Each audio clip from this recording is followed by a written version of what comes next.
In this video, I'll show you how to write a script for a YouTube video that increases YouTube watch time, drives more viewer engagement, maximizes the value for your audience, and helps you make videos faster. It's a super simple YouTube video script template that we use here at Primal Video on every video. So you'll learn how to make YouTube videos using the exact same scripting process that I use. Plus, once we've covered how you can use the template, I'm going to share with you an incredibly simple secret sauce that you can use in combination to dramatically improve your watch time on your videos. Now, as we're getting into this, there's one really important thing that I want you to remember when you are scripting out and structuring out your videos, and that is to remember the viewer. There is a real live person on the other end of your videos consuming them, so you want to make sure that you're packing in as much value for them as possible, that you're keeping them in mind, that you're not dragging your video out unnecessarily to try and make a longer video to increase watch time. No. Make your videos as long as they need to be and no longer.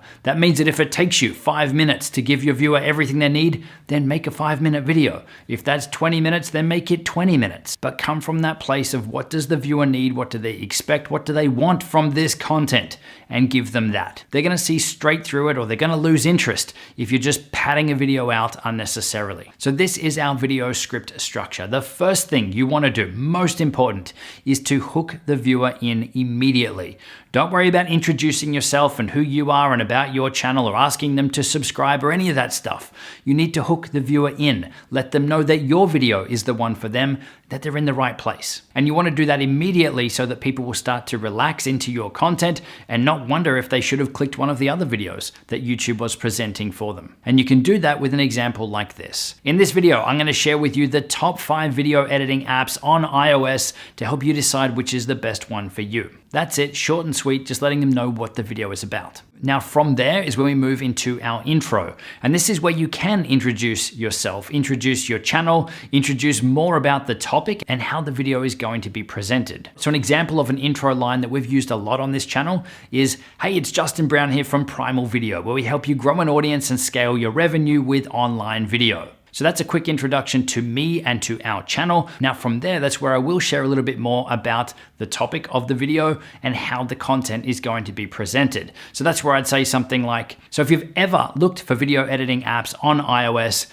you'll understand there's a lot of different options. So I've spent a ton of time trying and testing all the top options. And in this video, I'm gonna share with you my top 5 to help you decide which is the best one for you. So that's your intro section. Now in this section, this is where you'll see a lot of people out there throwing in a quick call to action. And it's not a bad idea, but again, I want you to think of the viewer.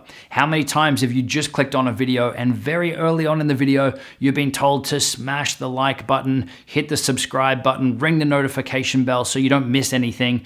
But the problem with that is that you haven't built up enough value for the viewer. That why would they subscribe at that point? If they've never heard of you before, they haven't even got to the content piece, the meat of the video, where that's where they'll decide if it's a good video or not. That's really where they're gonna wanna subscribe if it's a fit for them. So I'm not saying don't do this, but I'm saying experiment to see what works for you. For us, we don't have a call to action very early on in our videos anymore. But if you are gonna have one, what did work well was asking for a thumbs up. It is a lower commitment. Instead of getting someone to hit the subscribe button and ring the notification bell, you could ask for something that's lower commitment, like, if you're finding value in this video, give it a thumbs up. It really makes a huge difference. It does really make a huge difference, and it's a low commitment from their end as well. But it still sends a positive indicator to YouTube that they liked your content, that they interacted with it. So whether they subscribe or not, they're gonna be more likely to see more of your videos on the platform later. Now this is where as well, something that we are experimenting with right now in this intro section, and only now that we're past 1 million subscribers, is that we're actually shortening this piece down. And I'm no longer introducing myself and the channel. I'm really just using this intro section now to give more context to the video and again, let the viewer feel like they're in the right place and that I am actually going to help them. So that's the intro section. And once you've delivered that, we then move on to the content. Now this one is pretty self-explanatory. This is where you want to deliver on what you promised in your hook and in your intro. And again, in this section, it's really important not to just drag things out. You want to keep it short, sharp, concise to keep it engaging and to keep your viewers engaged. So some good ideas for delivering this content piece of your video can be to use lists like top 5, top X videos. Those are really great for viewer engagement because people will inherently want to stick around to hear out all the steps or all the options through to completion. So even if they knew step 1, 2, 3, and 4, or options 1, 2, 3, and 4, option number 5 could be the game changer for them. So they'll likely want to stick around for that. Now from there we move into what we like to call the bonus, which is essentially an over deliver. Based on the title, the topic of the video, you know what your viewers are there for. What else can you give them in this bonus section that you know they're going to be interested in, that you know that they'll want to stick around to receive? So in the case of our video editing apps on iOS example that I'm sharing here, I would usually share some video editing tips that are going to be useful for anyone, no matter which app they end up choosing. But what you want to do here is tease out that bonus a little earlier in the video. So where I like to do that is at the end of the intro section, just before we move into the content. And I'll say something like, make sure you stick around to the end because I'm also going to share with you my top video editing tips to help you edit faster in any iOS app, or something similar like that. So they know that then after the content piece, there's something else to stick around. So then after we've delivered that content section, then that's when we're going to deliver that bonus. So I would say something like, earlier in the video, I said I'm going to share with you my top video editing tips to help you edit faster in any iOS app. So tip number 1 is, and I would share some amazing tip to help them. So again, this piece is so powerful because it's coming from that place of adding value. It wasn't expected from the viewers that you're going to help them with their editing tips as well as their editing apps in this case. So what can you add in as quick bonus value designed to help your viewers based on the topic or the title of the video that they're watching? What else can you give them? So this is something that really helps with your watch time because people want to stick around to hear this out, but also it helps with the great experience you're giving the viewers and the goodwill and the reciprocity that you're building up from adding so much value for them. Now, after that bonus section is where we move into our call to action. This is the last piece of your video for the action takers that have made it to the very end of your video. This is where you tell them what you want them to do next now that they've consumed this content. Is it to subscribe to your channel, to go and check out the resources that you've linked in the description, to go over to your website, to subscribe to your email list, to download one of your free PDF guides, to watch another video that's linked on screen? What is the best next step for your viewer now that they've made it to the end of your video? And again, you're coming from that place of how do I add value to the viewer? If they like this video, what is the next best thing for them to do or the next best video for them to watch? Even if you don't have the next best video for them to watch,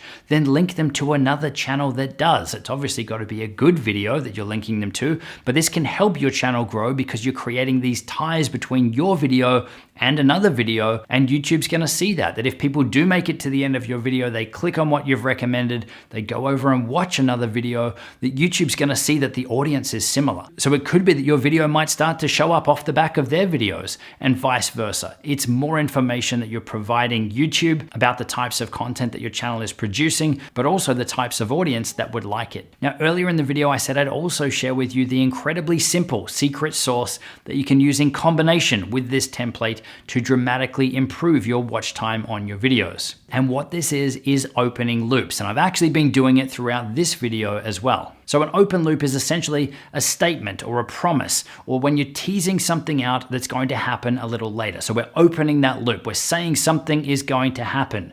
When that thing happens is when the loop is closed. Now, this isn't just something to keep people engaged for videos. This works for stories and for written content as well. And this is where the most engaging stories are really opening some big loops towards the start that you want to hear closed out towards the end. You just got to know what happens in the end of that story, in the end of that movie. Is the main character okay? That's the concept of opening and closing loops. Now, if you do these in your YouTube videos from that perspective of adding value, what value can you add to your viewers that you know they will be interested in a little later in the video? So teasing out that bonus section in our video is a great example of opening the loop. So back in the start of the video, I said, make sure you stick around to the end because I'm also going to share with you the secret sauce, right? That was opening a loop. Until now in the video, I'm closing that loop. So it's coming from that place of adding value. It's something that's going to help you with your video creation, but it's also something that can keep people watching or consuming your content as well. But we're also not doing this with the primary piece of content. We're not holding anything back. We're not delaying the answer for people. The content piece is the content piece, and that's delivered in a fast, efficient way. It's this bonus or an over deliver is where we're adding extra value to people, and it just so happens it also keeps them watching the video longer because it's not what they came for, for, but it's something else that they're going to be interested in. But this is where you're also able to open and close much smaller, more subtle loops inside your videos as well. If you're structuring your videos using lists or top X, top 5 tips, people will want to stick around for that entire list. But by saying that you're going to break this down and share the top 5 tips, then people will want to stick around for number 5 because that's the complete loop. So they will want to watch that video through to completion to hear out all 5 of them. If you stopped at number 4 and didn't close out the loop by promising 5 and delivering 5, the viewer's going to feel like you ripped them off, that you've left them hanging. So this is where it's really important that if you open a loop, it's really important that you close it. And again, it's not just about dragging things out unnecessarily. It's all about keeping the viewer in mind, being respectful of their time, but also pack in as much value as you can. Now, for a bit of fun, why don't you go back and start this video again from the beginning, and you'll be able to pull apart exactly what I've just taught you. When I'm in the hook, the intro, when I'm opening loops, when I'm teasing out the bonus, when I'm delivering the bonus. And I can't stress this enough. This stuff really works to make it easy for your viewers to follow along, to watch, to consume your content, but it also helps them be more engaged in it as well.